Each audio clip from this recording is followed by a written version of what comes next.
Santa, I'd like a mobile phone this Christmas. The Nokia 8310 from Contel Communications. Rudolph, if I get you a Nokia 8310, then all the reindeers will want one. You know, I have to tighten my belt this Christmas, or my suit won't fit. But Santa, there's $0 on the Telstra mobile $30 phone plan, so you can get one for all of us. $0? Ho, ho, ho.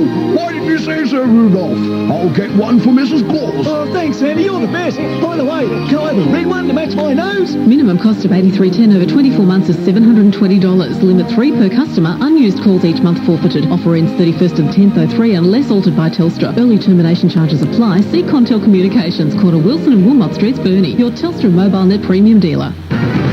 7BU, a member of the RG Capital Radio Network. Complete news and information for the Northwest Coast. Good afternoon, I'm Paul Dubois with a fresh news update. Prime Minister John Howard says the United States should reveal material that contradicts Iraq's claims it has no weapons of mass destruction. The US and United Nations are currently analysing a 12,000-page Iraqi dossier which Baghdad claims shows it doesn't possess any nuclear, biological or chemical weapons. Mr Howard has told Channel 9 the declaration needs to be examined carefully, adding that Iraqis lied about its weapons in the past. We've got to look at this declaration, but we've got to look at it with a very cold, hard eye, understanding what Iraq's track record is, and we shouldn't be bedazzled by bulk and fooled into believing because there are tens of thousands of pages that it might not contain inaccuracy. Treasurer David Crean has launched Tasmania Revenue Online, a website designed to assist Tasmanian businesses meet their state taxation responsibilities. Dr. Crean says the site will particularly benefit businesses by providing a more efficient, quicker and simpler mechanism for lodging tax returns. He says businesses will also benefit from the provision of detailed information of interest to them, including relevant legislation, policies and guidelines.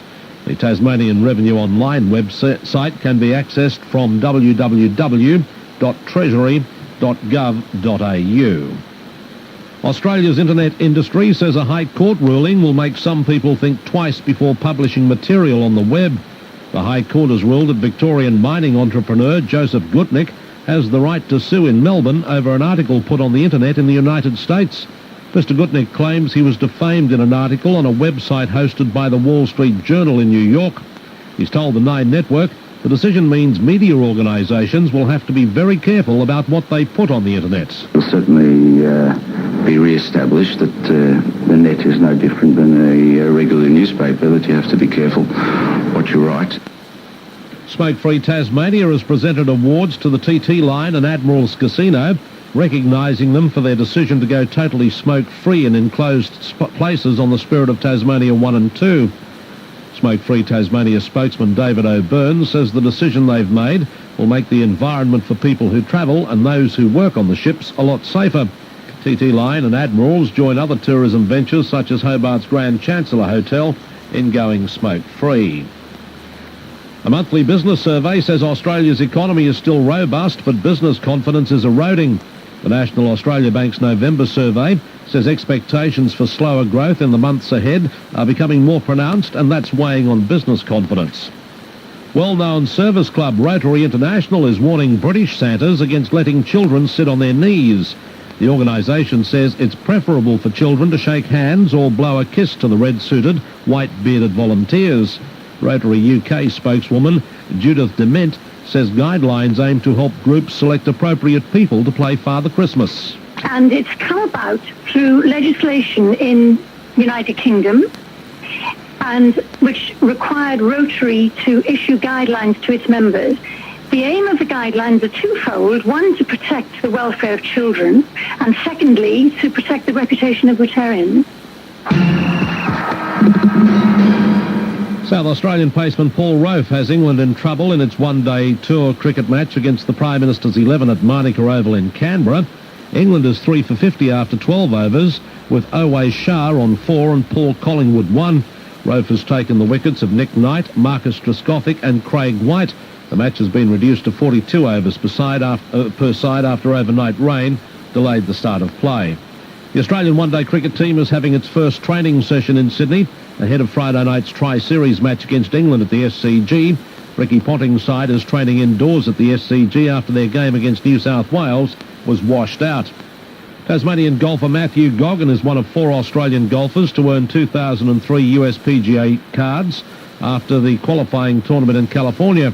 Goggin, along with James McLean, Scott Laycock and Anthony Painter, punched their tickets to golf's biggest stage by finishing in the top 35 in the gruelling 6-round event at the PGA West Course in La Quinta.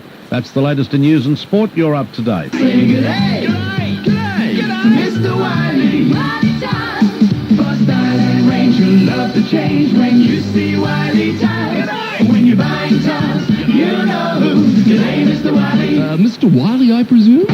7VU weather, thanks to Blaupunkt's quality car audio, exclusive to Kui Auto 1. A gale warning is current for southern Tasmanian coastal waters, while a strong wind warning continues for northern waters. A small craft wind alert is current for inland lakes.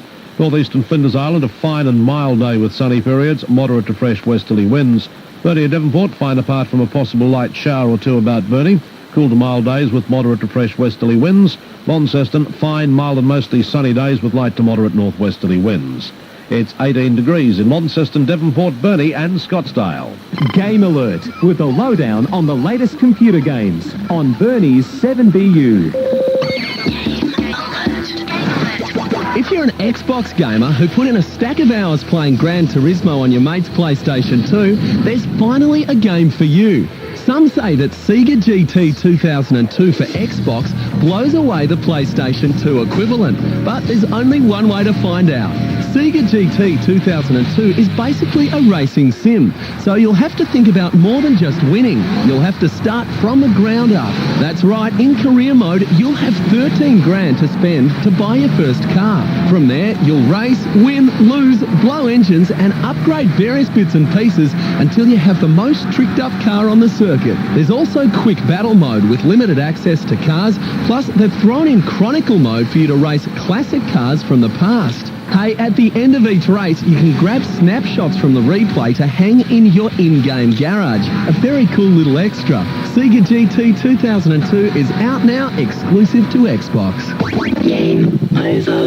Now, Mandy Shepherd, as we play back-to-back favourites. It's the best mix of yesterday and today on Burnie's 7VU.